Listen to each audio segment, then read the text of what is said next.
Oh, shit! Get on your feet! That's right, ladies and gentlemen, back from a bye week with the Maryland football team currently undefeated at 4-0. They return home to what will be a sold out College Park atmosphere as the Maryland Terps football team returns to the shell to face, for only the second time ever, the Washington Huskies, who come in 3-1 after a tough loss to the number one team in the country, the Ohio State.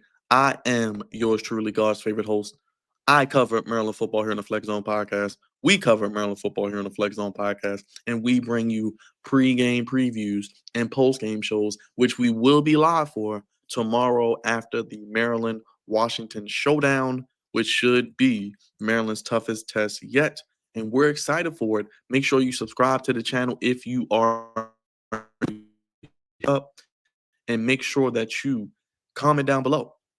We want to hear from you in the comment section. What are you looking forward to with this game? How do you see it playing out? What are your keys to the game? What are your X factors? We all of that here today. And I appreciate you guys again joining me for the preview. Now, Maryland comes into this game underdogs yet again. They were underdogs against Wisconsin, 9.5, 9. They covered, they won outright.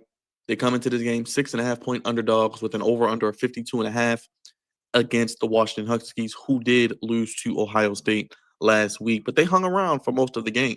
It will be a beautiful day at College Park, 77 degrees and sunny for over the 40+ thousand that will be in attendance, as you see there. Now, football is looking to get to 5-0. This is great. Now, Maryland does continue its 2025 with another Big Ten matchup, 3:30 kickoff on Big Ten Network and the Maryland Sports Radio Network. This is family weekend. The Terps are 4-0 for the third time in the last 5 years, and 21, they are tied for the second most starts in the country with 4-0. Second most 4-0 starts in the country, trailing only Oregon and Penn State, each with 4. They made history with its first ever road win against Wisconsin. They led by 20 points at halftime, their largest shutout advantage in a Big Ten road game since rejoining the conference in 2014. They are one of just 3 teams nationally to not have trailed a game this season, joining Miami and Texas Tech. Maryland has just allowed 43 points through 4 games, therefore their fewest since 2013. They're one of 20 undefeated teams, and they're looking to go 5-0 for the 10th time in program history. 1893, 1951, 1952, 1953, 1955, 1976, 1978, 2001, and 2000. One of 6 Big Ten teams with multiple 5-0 starts for the last 5 seasons, joining Ohio State, Oregon, Indiana, Michigan, and Penn State. They will be one of those 6 Big Ten teams. They're looking to start 2-0 in Big Ten play for the second time in 3 seasons. They last did it in 2023. This is only the second all-time matchup between Maryland and Washington now with the conference realignment. They met all the way back in 1982 as Maryland did win that game with quarterback Boomer Esiason going 19 of 32 for 251 yards, 2 touchdowns, with David Diageo and John Tice for the scores. This was on Christmas Day at the Aloha Bowl in Honolulu, Hawaii. So aloha to all my Hawaiian folks as well. Malik Washington, all true freshman, with the 259.5 passing yards per game. And his 1,038 yards are second most by a true freshman through 4 career games as well. The defense has only allowed, as I mentioned, 43 points through 4 games. It's the lowest since 2013, where they gave up 41 points. Scoring defense is 7th nationally, 3rd in the Big Ten, as they're only giving up 10.8 points per game. They're tied for the national lead in turnover margin with Alabama, 1.75 per game. They're second in red zone defense behind Ohio State with 50% as well. They have not allowed a score on the first possession of the game as well this season, but Washington has scored touchdowns in 3 of its 4 opening drives in 2025. They scored last week against the Ohio State as well. Daniel Wingate was named Big Ten Defensive Player of the Week after 0.75 tackles per game, second in the Big Ten. Now, this is great. Maryland is tied for first in sacks with 4, with Oklahoma and Tennessee leading the Big Ten. Sidney Stewart, another fabulous freshman, second this season, and he leads the Big Ten and ranks 7th with 1.63 tackles per loss this season as well. And Shalik Knox, can't forget him, 4 receiving season, tied for 4th in Major League. In are currently tied. He's tied for in Major League Football. Uh, Major League Football in college. Why do I keep saying Major League college football? So there you have it. There's that. Now, this game is going to be interesting because now they haven't been 5-0 Maryland. It would only be the second time since 2001. It will be packed to the brims, 3:30 kickoff, as this is going to be a statement potential win for the Maryland football team. Now the Huskies come into this game 6-7 in 2024, 4-5 in the Big Ten, 3-0 right now, 0-1 in the Big Ten after the loss to Ohio State. Jed Fish experienced at the collegiate and NFL level. His second season at Washington, he was currently 3 foot at Arizona. He was 10-3 in 2023, finishing number 11 in the top 25. He also was a quarterback coach in New England under Bill Belichick and offensive coordinator with the Jaguars, Dolphins, and Vikings. He runs a pro-style offense, and he's had a lot of blue chip offensive players, has him again, and this could be the first formidable test for Maryland's defense. Now, they did dominate their first 3 contests, 37.6 points per game. Colorado State, UC Davis, and Washington State, but against Ohio State, Demon Williams Jr. I'm saying Desmond, Demond Williams Jr. Clean game, 18 of 22, 173. Now, he did not throw a touchdown, but they did hold Jeremiah Smith in check, 8 catches for 81 yards and 1 touchdown. Now, players to watch, Demon Williams, I just mentioned him, sophomore quarterback, number 2, 5'11", so a little bit smaller in stature, but he had 88 rushing yards against Washington State, a rushing touchdown, rushed for a touchdown, as I mentioned, over 200 yards passing in 4 games this season. And last season, 43 of 52, 575 yards and 5 touchdowns with just 1 interception in 2 starts. He's an athletic guy, a fast guy, very mobile. Got to keep him in the pocket. We'll get to that in the keys to the game. Jonah Coleman, his running mate, number 1, senior, came over from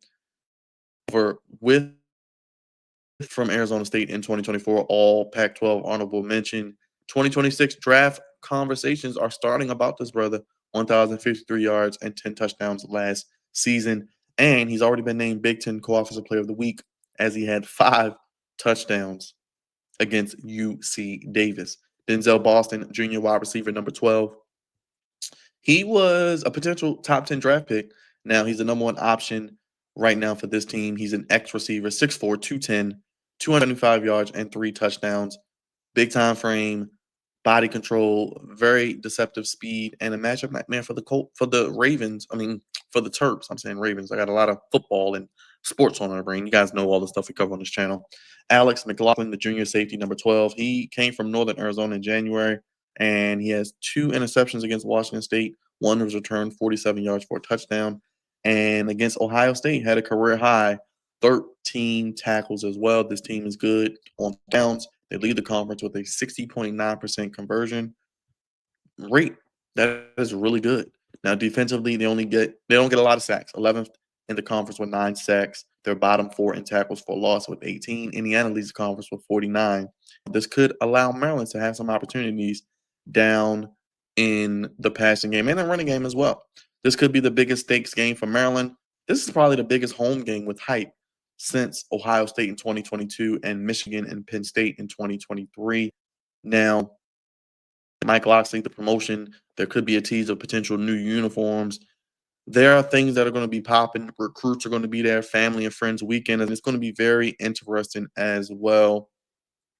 And I'm excited for this game. Like I said, I think they are pretty much at a sellout. As a recording of this video, I believe they were about 1,000 away, from a sellout. So that is going to be interesting as well to see kind of what happens there.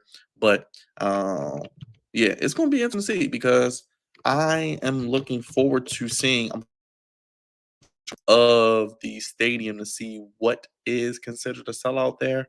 But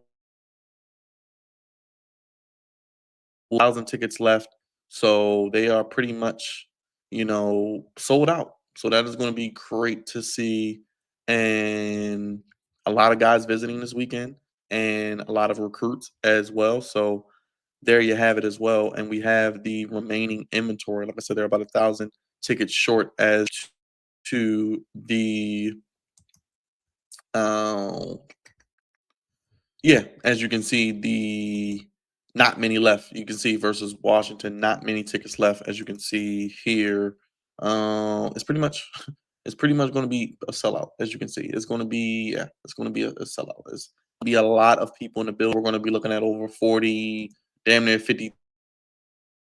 So you don't have many tickets left if you want to go to the game. It's going to be a crazy atmosphere. So as you can see, a lot of it is blocked out. I want to show you guys actually. Let me show that to you because you can see right there on the ticketing. Make it a little bit bigger for you guys. You can see. Like really only all you have is the upper deck. You have 312, you got 310, you got some of the 200s. So not a lot of tickets left, especially at prime seating positions. So if you're going to resale market, may pay a little more, but interesting to see. I love that it's going to be 50,000 people damn near in College Park. So if you're in the area, be mindful of that. But it's going to be great to see Saturday afternoon. I'm excited. We will be live after the game, post game show, breaking it down better than anybody, front, back, side to side, and through the middle and all around. Now, keys to the game. I love keys to the game. I'm gonna get the keys to the game and get you out of here so you guys can enjoy your Friday as we are about 24 hours from kickoff. The crowd's gonna be hot. It's gonna be loud. It's gonna be a lot of Maryland fans, maybe even some Washington fans. The shell is sold out. Jim Smith, as I mentioned, the marketing team, Maryland, Mike Loxley, this team has done a great job with winning on the field and the promotion behind them, getting that push. How many years prior did we not see the push, the promotion, the overall fundraising ability to get people in the stadium, to get people in the shell, making an atmosphere a tough place for visitors to play? A team coming from the West Coast to the East Coast. Now it is a 3:30 kickoff, which is normal time for them. They kick off at 12:30, 1 o'clock normal anyway. So it is what it is. So I think that's what 12:30 kickoff for them. Yeah, that's normal. But still coming west to east off of a tough game against the Ohio State, maybe a little beat up, some injuries maybe to some guys on their team. We'll see how it plays out. But feed off this crowd. Start fast. You don't want to be down in the first quarter, 14-3, 18-0. You want to be in this game. You want the crowd to still be lively. You want the student section to still be lit. You got to start fast. If you could have a tie game after one or you could be up, you take that. Start fast. Next, we talked about the numbers, the pass rush.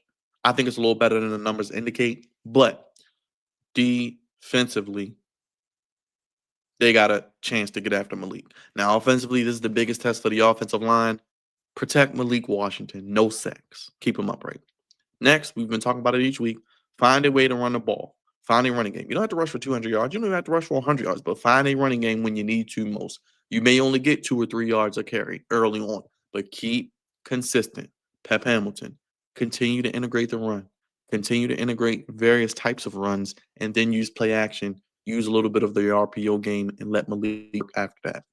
Lastly, on offense, while winning against their DBs, we talked about them. Look out for number 12, Alex McLaughlin, the safety. He makes a lot of tackles out there, but I think the receivers, the Knotts, the Spencers, the Farouks, the Flemings, these guys could win against some of these DBs. I want to see them win because you're going to have an opportunity to do so, especially if Malik is getting time. So win against their DBs. That is going to be very, very important for as well. And as mentioned, with the aspect of defense, keep Demon Williams in the pocket. Get your hands up.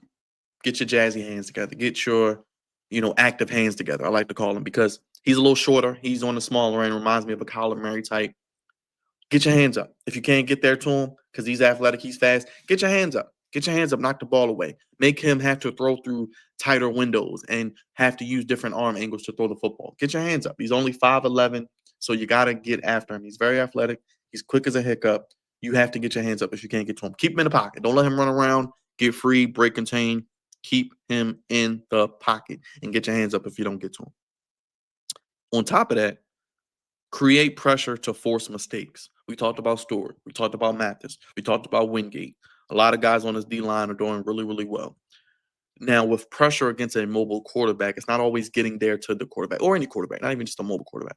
It's not all getting sacks. Pressures, moving him off his spot, messing up his timing with the receivers, not allowing him to get comfortable back there, making him have to throw off script, throw contestedly with the hands up, getting after him with the consistent pressure. I think Tom Monachino and his defense is doing, which has been really great, playing fast, playing physical, swarming to the ball. Because when you get pressure, you force mistakes. And that's what I put. Maybe force a turnover or two, a strip sack, hit the ball out, maybe cause a fumble. Hey, maybe you get an interception. But you got to keep Mr. Williams in the pocket. Get your hands up. And when you get your hands up, you force some pressure, you can force mistakes. If you create pressure, you force mistakes. That's how I look at it. If Monachino and his defense, which they've been doing all year, Mathis, Stewart, Wingate, and others, they create that pressure, I think they have a chance to force some mistakes and some turnovers. Stop the run, make them one-dimensional. We just talked about Jonah Coleman, the all-world running back, probably going to be playing on Sundays. Stop the run. Don't let this brother get loose. Well, stop the run. Wingate, the DBs, safeties. It's going to be all hands on deck to stop the run. We're going to need consistency from everybody ready to tackle, which we've seen, and I think they have a good chance to do that. We talked about their third down conversion percentage, 60%, some of the best in the Big Ten, and they lead the conference in the Big Ten, actually, 60.9%. Can Maryland's defense get off the field on third down? Get off the field on third down. Hold them to 3. Make them have to punt the ball. Those are going to be victories. You may bend a little bit because this is a tough contest. You're a freshman. You're young. You may not have seen at the college level, but bend but don't break. You may give up 20, 30 yards, but don't consistently give up touchdown after touchdown. Hold them to 3. And I think that's going to be very, very key because Maryland's only giving up, what are they giving up on defense? Was it 10.1 points per game? So, you've only given up 43 points through 4 games. Can they keep this Washington offense like Ohio State did under 20 points? Can they keep them at around 20? I say 20 and under. I think Maryland wins. If they can keep them under 20 to 20, 23 to 20 points, 20 to 23 points, I think Maryland has a good chance to win, personally, because I think this could come down to special teams, which I'm about to get to in a second. And I got to shout out special teams. I love Bryce McPherson, love Sean O'Hare. Leads the Big Ten, does Bryce McPherson, and 6th nationally with a career best 47.6 yards per punt. So he's getting better each year. He'll be playing on Sundays at this rate. Sean O'Hare, top 2nd nationally with 2.5 field goals per game. Risher, freshman, 22 of 23 field goal attempts as well. And Maryland, maybe they can do this as well. To play, do your job. I talked about field position and doing your job with my keys. They are nationally ranked 2nd with 3 block kicks and 5th in block punts with 2. So Messiah Delhomme, fantastic special teams player, one of 4 players in the country with 2 block kicks or punts this season. So let's see what Delhomme can do. And against Wisconsin, the Terps blocked a field goal and a punt, making it the first time they've done that since 2008. So Messiah Delhomme, look out for him. One of 4 players in the country with 2 block kicks or punts. Their 2nd nationally is Maryland in block kicks with 3 and tied for 5th in block punts with 2. O'Hare 22 out of 23 and damn near 50 yards a punt. So field position is going to be huge in this game. Doing your job, covering kicks, potentially trying to block kicks or punts, making your kicks and punts. A punt isn't a bad thing in the game like this. 2 good defenses. This could be a grinded out game. Like I said, first team to 20, 23 could win.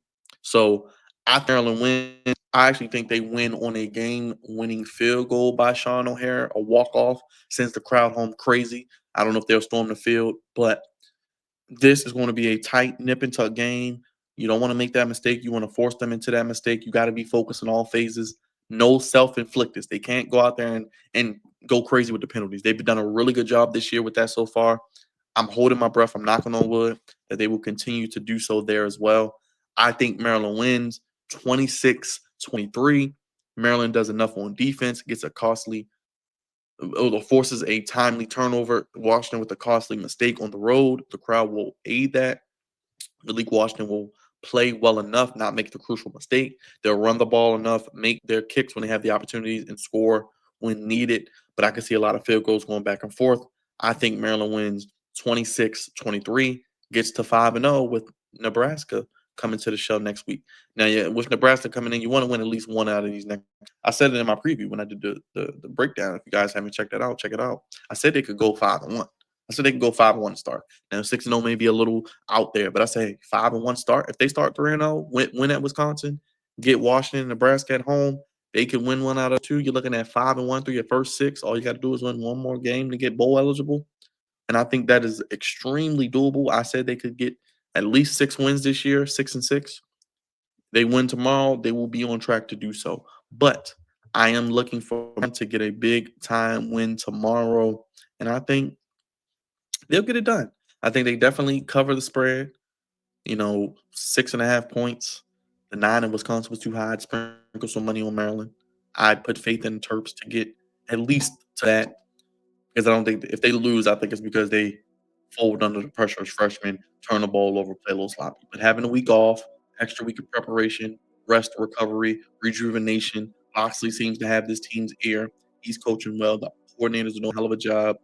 Jim Smith, the recruiting, the NIL money, the AD, everybody is doing great. Jim Smith, like I said, the whole team. The fans are going to be there, the friends and family, the recruits. Play off that energy. Do what you got to do to get a win. 5-0 will be great. We'll be live on Saturday for the Maryland football post game show. We will be live, as mentioned. Hit the bell. If you haven't already, check out all our Maryland content. Subscribe if you made it this far. Hit the thumbs up. Let me know your thoughts on this game and others this weekend. I'm going with Maryland to get a 26-23 win, get a big win over Washington, and get to 5-0, drop on the 3-2. We'll see what happens. Yours truly, God's favorite host, signing off. Let me know what you guys are looking forward to this weekend in college football. Your predictions for the game, keys to the game, X factors, how you see it playing out. Will you be at the game? Have fun. I'll be watching at home, but we'll be live immediately after football. Maryland Terps football post game show. We got Commanders content, Ravens content, Warriors content, baseball content, interviews galore. Lots to get lost in. So leave a comment if you made it this far. Let me know. Hit the subscribe button, hit the like button, hit the bell. I'm getting out of here, ladies and gentlemen. Thank you all for watching. And let's go Terps. Let's see what they do. 4-0, looking to get to 5-0. Biggest game of the season, one of the biggest games in College Park in recent memory. Gonna be a sold out crowd. Have fun. Be safe. We'll see you for the post game tomorrow. I'm going with the Terps to get a 26-23 win over the Washington Huskies. Thank you guys for watching. We will see you for the post game show in Maryland and Washington tomorrow afternoon. Have a good day, everybody.